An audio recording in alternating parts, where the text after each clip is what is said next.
Kid said that. Wow. 1 minute remaining. Hello, Doc, alcoholic addict, Hold on. amongst other things. Oh, Doc. And welcome to another fantastic edition of Sober School. And if you can't tell by my shirt, we're covering PTSD today. So we're my most traumatizing outfit. You know, just kind of give you the full experience, you know. I'll just talk about it. I'm just going to try and, yeah. Like, trauma and PTSD is something all of us have dealt with to some degree in our active addiction and even outside of it. We probably had, some of us had trauma and PTSD, which actually, at least, if not completely led to, but definitely contributed to our addiction and alcoholism. Because, I don't know if you guys have seen the little sheet that I'm passing around. Trauma and PTSD make a distinct, quantifiable difference in our brain and how it's wired. Like we were just talking a second ago, they used to just think people were broken.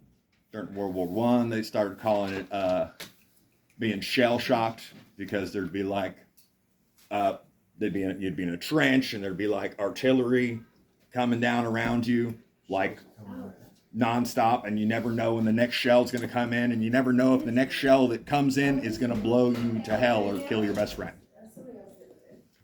And that had a sort of effect on people that stayed with them. Like, some of these people were completely catatonic, like, after that. Like, couldn't stop shaking, completely non-responsive. Their brain was just overwhelmed. And it definitely be like that sometimes. During like Korea, like after like World War II into Korea and Vietnam, they used to call it battle fatigue. You'd be like, what was it? Was it Patton? I think Patton during World War II, he got like, this dude was completely messed up from just, yeah, he slapped a dude because he was like, I can't go back.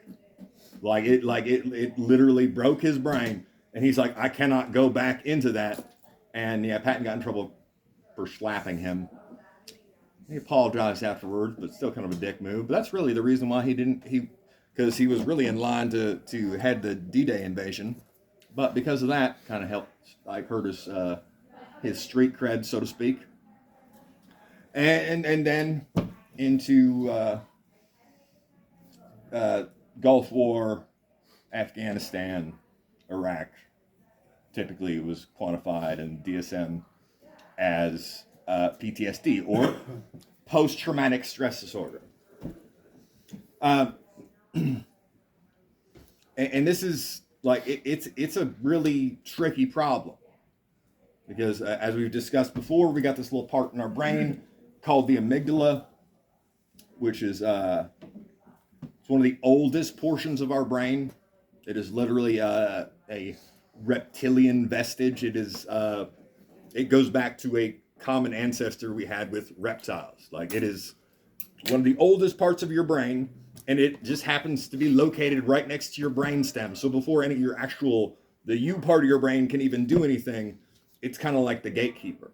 That's why, even though you ever get stuck or like freeze, like a deer in the headlights, and you know what you need to do, but you can't do it because your amygdala is blocking. So it's not something that can just be overcome with thought.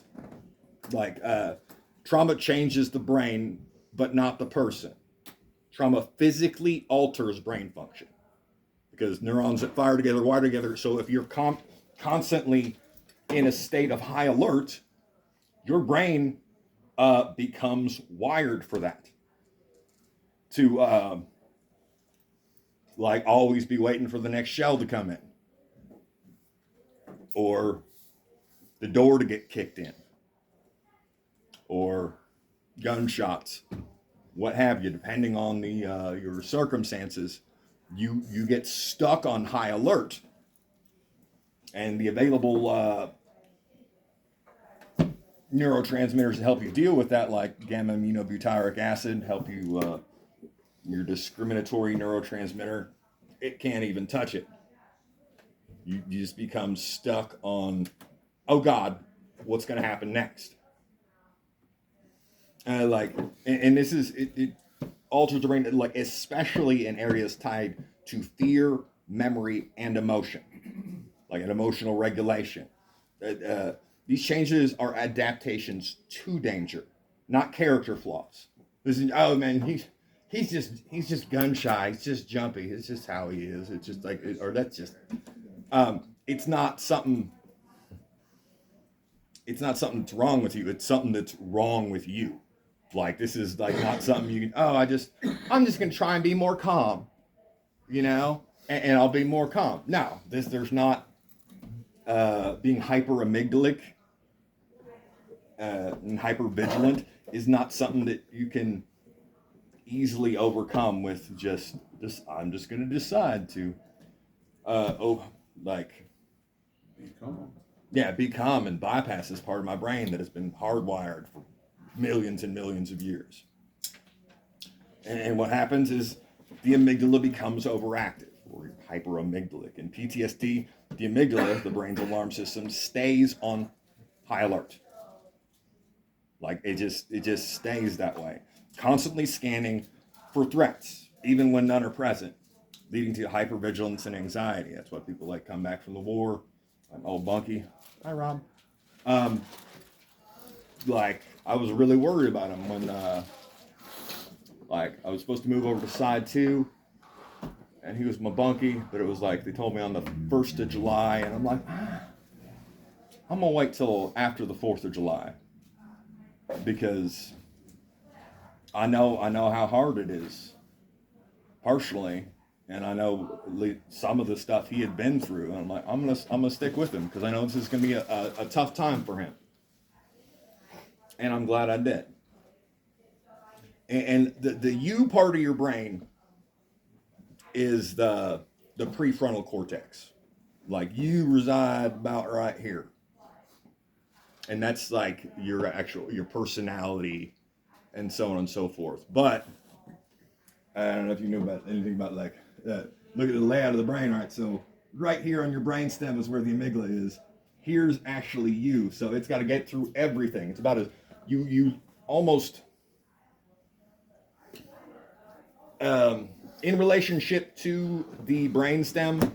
There's no, you couldn't have the you part of you couldn't be farther away. Like literally, from a geometry standpoint, like if there's a lot, and then you got, and there's the basal ganglia, hippocampus, what have you. But the prefrontal cortex, it goes offline during stressful situations. Like you just, we basically were one of the most dangerous people in the world, or like dangerous animal in the world is a cornered dog. Because if the dog's scared, if the person's scared, you don't know what they might do. And like, even if they're otherwise completely reasonable person, if you got them backed into a corner where they're in that fight or flight state, they're gonna kick ass or kick rocks. And if you don't give them the option to kick rocks, yeah, it's gonna be kick ass time, and it's not gonna be kick ass. Like trauma literally reduces activity in the prefrontal cortex, which normally helps with reasoning. Oh, I know I shouldn't freak out. Completely bypassed. Like impulse control, emotional regulation, and recovery helps over time. It takes time, work the program and stay working the program. It helps bring the thinking part of your brain, the you part of your brain, back online. But I know personally it took years to like take the reins again. And even when you're aware of it, being aware of it helps a lot though. just being able to recognize when you're all right, when you're in that state, hell is one of the best things you can do to help get you out of that state. And it's not just the cognitive, the thinking portion of the brain. The hippocampus, where your memory resides, like trauma disrupts the hippocampus, making memories feel disorganized, timeless, or intrusive, which is why traumatic memories can feel like they're happening right now, not in the past. You like there's a stress chemical in your brain called cortisol, which actually affects memory formation and what kind of memories you can form. Elevated by sugar? Too much sugar intake? A little bit. Stress. But just stress in general. Having a bill you haven't opened yet, that you know is your bill, and you don't know what the number is going to be on the inside, that'll raise your cortisol. Wondering if you're going to get hemmed up for something you know you did. That raises cortisol. Make you sick. Cause neurological malfunctions. Oh yeah, like heightened cortisol levels, especially in youth. Like talk about ACEs or adverse childhood experiences. You're talking about a flashback, aren't you? Well, just ACAs in general, which can definitely lead to a lot of PTSD. Like say, your parents fought all the time.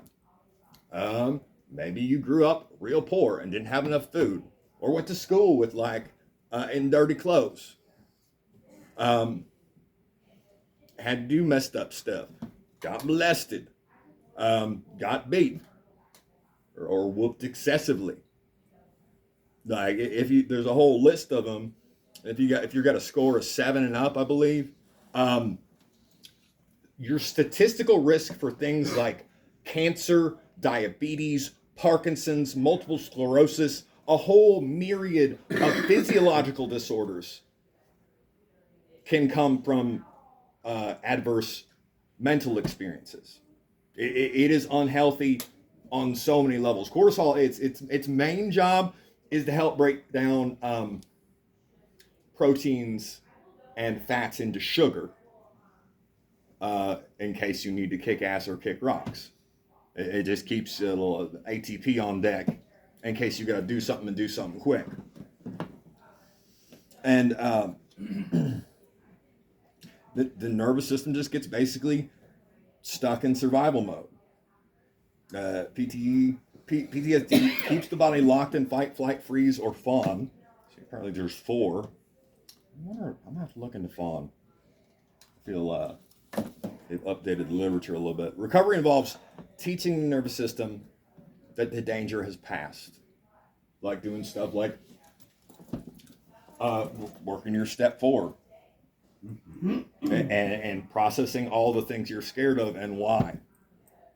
All the things you feel some sort of way about and why.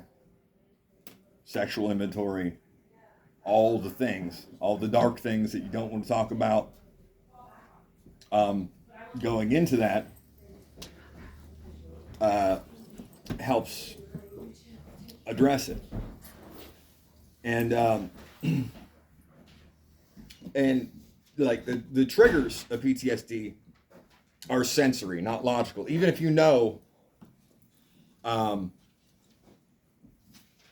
that, like, even if you know something's going to happen, and in the thinking part of your brain, it doesn't necessarily help deal with it when it goes down in PTSD. All right, we're gonna do a little experiment. All right, remember what I told you guys at the beginning of class. All right, I'm gonna have everybody close their eyes. No. Yeah, you can cover your ears. Everybody look for everything green. Yeah, now you've been cheating. All right, if you're sensitive to loud noises, cover your ears. All right, everybody close their eyes, and you know, because we've discussed about it, that something loud's going to happen. I'm going to make a loud noise, and you know that's going to happen, and the thinking part of your brain knows that's going to happen, but the fact that you knew it was going to happen, think about how you're feeling right now. A little pissed? I kind of got excited. I don't know. Yeah. Preparation under plight. Yeah. Well, your body's in high alert right now. I'm feeling the tingle right now. I don't think I ever started sweating so fast. I Yeah. thought you was gonna ring that dumbass bell. I was expecting an air horn. It's a decoy. The bell's a decoy. You fell for it. Got him. But even though you guys knew that was going to happen, 100%, like, I know shit's going to get fucking crazy. Even though you knew it, when shit got crazy, you immediately, your amygdala kicked in. You got ready to fucking, you got hyper vigilant real fucking quick. You froze. Yeah, you froze. You grabbed your seat. You froze, you get shot. Yeah. But sometimes it'd be like that. If fight and flight kick off at the same time, it turns into freeze. I don't know what fawn is. I'm gonna really need to look into that. Fawn is like, if I'm thinking correctly, it's like fucking fall down. Like, you know what I mean? Like, just kind of give up and fucking fold. Yeah. I think you might be right. Just completely the whole Similar to freeze, but freeze is like a standstill. and just like your nervous system just gives out and you're just Fawn is like ragdoll. falling before I can see that. That would make sense. That tracks. A plus code. But avoidance is a survival strategy that backfires. Not dealing with stuff. Avoidance temporarily reduces pain, but it actually strengthens PTSD's like long-term teaching by the brain that the world is unsafe. Recovery over time gently reverses this pattern. And it's one of the few things that can, like long-term counseling, stuff like CBT, thinking about why you're thinking about the things the way you're thinking about them, is a lot of this program. I mean, it was written a long time before CBT, but the stuff that is being covered, what's actually being done, well, why does this bother me? What part of my security does this affect? It's basically, was better outlined in cognitive behavioral therapy and stuff like dialectic behavioral therapy, but the roots have been done for a long time and are the backbone of the program. And substances and alcohol become self-medication. Like, if you remember on that little sheet that he's hogging. I heard you want to know. All right. Like, that's showing your like how much more of the brain is firing in a person with PTSD. The median neural activity. Like in some areas of the brain, 2-3 times more than a normal person. And so normally we have the gamma aminobutyric acid to help. Okay, dial it back. We don't need to worry. But considering that neural activity level is 2 to 3 times baseline for when you're healthy, even throwing the maximum amount of available GABA at that problem, it might dull the edge, but there's still an edge. And it's still going to hurt.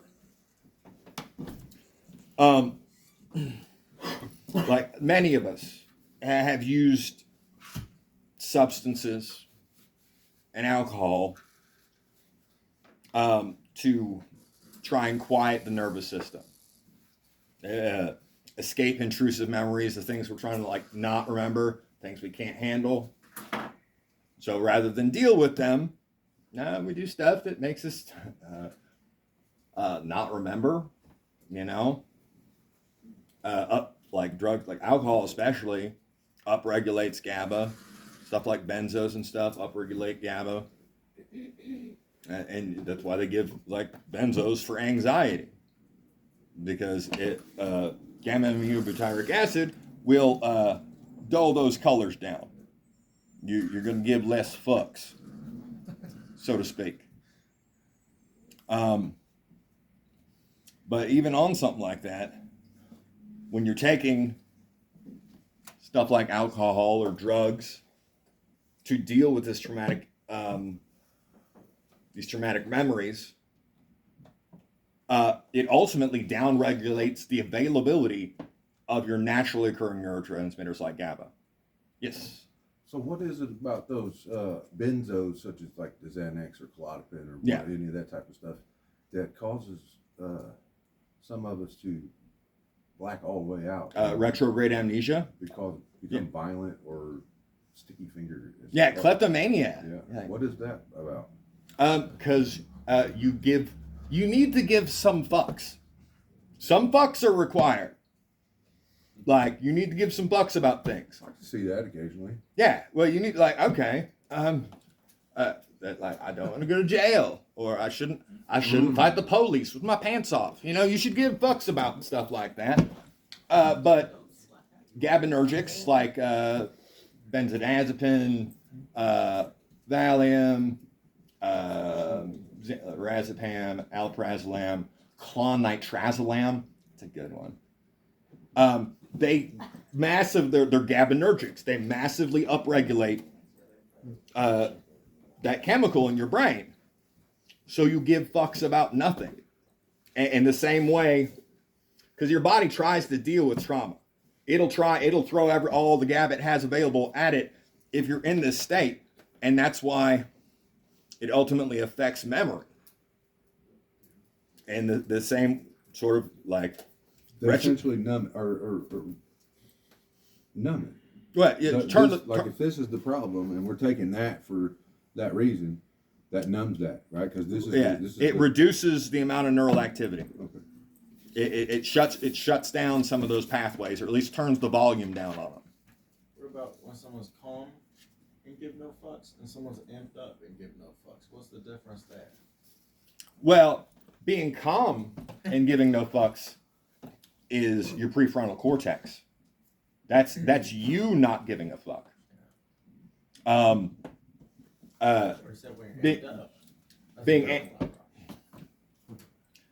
That's because your adrenergic system is causing you to be on edge and be in a heightened manic state, which actually, because like I was talking about, your amygdala is so close to your brainstem, it bypasses. You might get the front of your brain, your prefrontal cortex might give fucks, but your amygdala is already balls to the wall, and it actually has priority. It's closer to the brainstem that tells you, like, your body what to do. And there's a lot of brain in the way between your prefrontal cortex and your amygdala. So, it like I was saying before,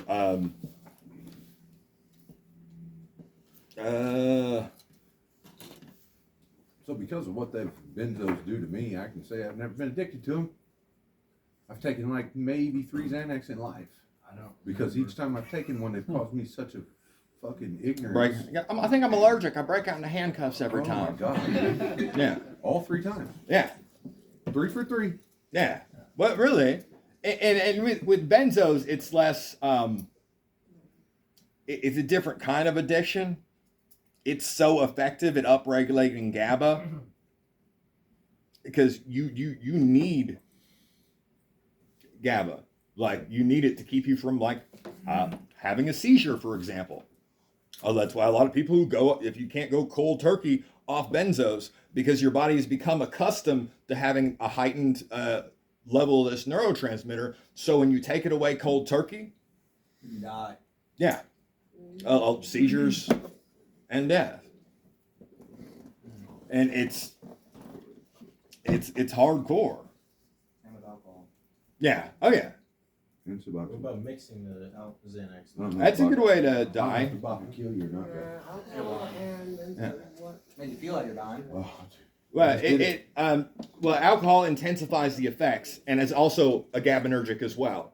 So taking 2 drugs that upregulate the same neurotransmitter, and then one of them potentiates the other one by making shit more easy to cross the blood-brain barrier. So it gets more of the drug into your brain. It upregulates that neurotransmitter, and the drug it's shoehorning in your brain upregulates that neurotransmitter. And they're both also CNS or central nervous system depressants.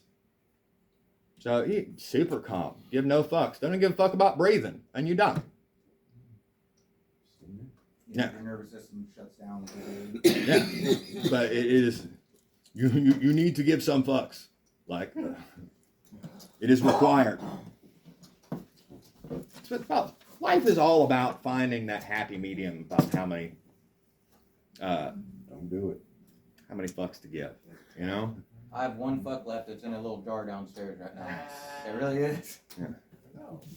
Have you seen that? But and I do apologize for the loud noise, and that's why I wanted to make sure to give everybody warning before it happened. But I was trying to come up with a way to get across how quickly your amygdala can be activated. Just how effectively it can bypass the prefrontal cortex and the you part of your brain. Because even though you knew that was going to happen,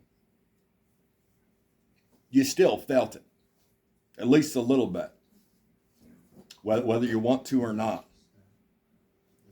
And Yeah, if I wasn't watching, Yeah. seen that happen, then yeah. I was watching too, but I was expecting to snap the bell. So like, as soon as I opened my eyes, I was looking for the bell out over top of Kyle's head, and there was a flash and a bang, and my fucking palms are still sweating. Yeah. it took me many years, My palms have been sweaty all day. many years Yeah. to overcome that shit. But it's like safety comes before insight. Like trauma recovery is not about like reliving the past first. First it's about building a present moment of safety. That's why this house is so important in overcoming stuff. When you start doing the grounding techniques, Yeah. Like I've been doing. Yeah. you gotta ground yourself, keep yourself from going there. You know what I mean? Yeah, you got to put the prefrontal cortex back in the driver's seat. Like good grounding exercises. Just doing a little. You're a musician too, but doing a little fingering exercise. I feel like it's something for that guy, for the musicians. Well, it's a good fingering exercise, or just when you're feeling overwhelmed, say 5 things in the room. Look around the room, pick the 5 most different things in your line of sight.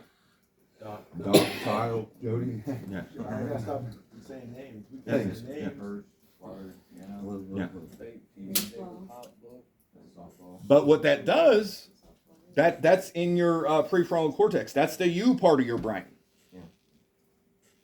Just like how, if you're feeling some sort of way, doing grounding exercises like that. Okay, if you're feeling a physiological response. All right, so, I got the tingle. My ears are hot. My palms are sweating. I'm breathing a little bit fast. What that does is it puts the activity in your sensory cortex rather than in the power in your amygdala. That puts you back in the driver's seat. Just like it has been shown, the big study done, the CIA, basically people who could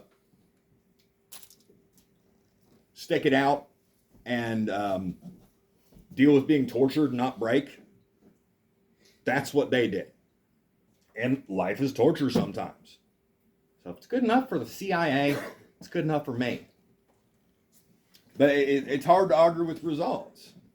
So being 100 mile an hour all the time, full blown from fucking 4:45 a.m. until crash, doesn't help with dealing with that shit at all, does it? No, Makes it all the actually worse. makes it worse. Yeah. Who was at the meeting last night? No, not that one. In action. Yeah. Natalia. Yeah, you notice how like I didn't even break a sweat.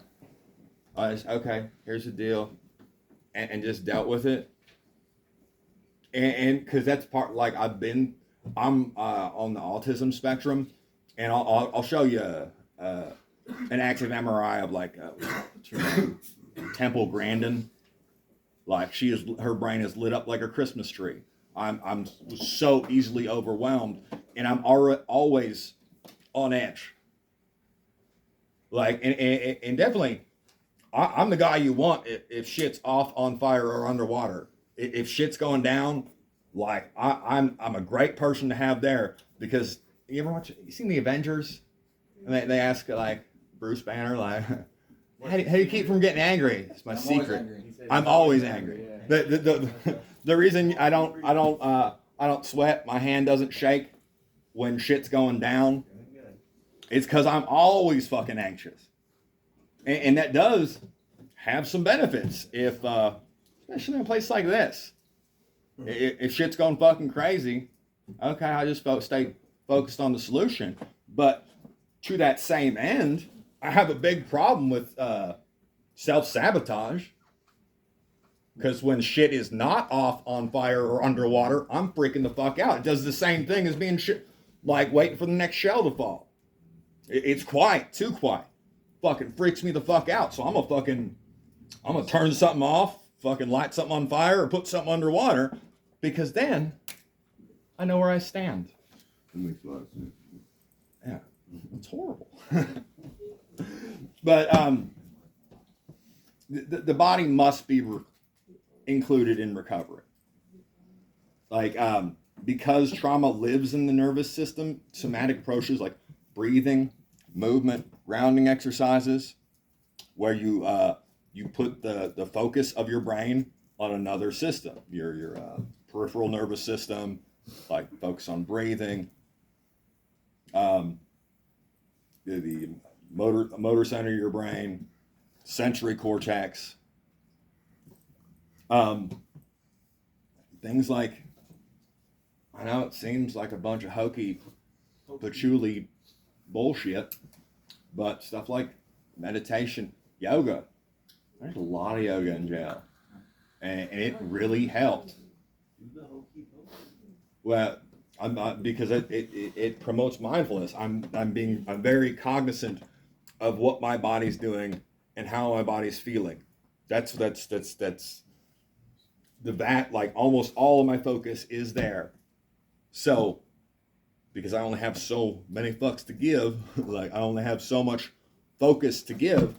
If normally I'm thinking about trauma and freaking out 90% of the time. But if I can put 90% of my focus on what my body's doing, what my breathing's doing, that only leaves a surplus of 10%.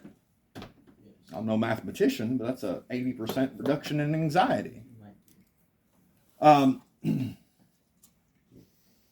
But in essence, recovery restores choice. Healing from trauma means regaining the ability to respond instead of act. As the brain heals, people recover agency, emotional flexibility, and hope. But it takes time. You need to do some work. You need to do some introspection. You need a safe place to do it in, around safe people, even though some of them are assholes in Hawaiian shirts who throw off fireworks. Well, yeah. I didn't understand the second part, but. Yeah, me neither. All right, that's all I got. I was trying to make it a quick one for you guys today. Oh, thank God. This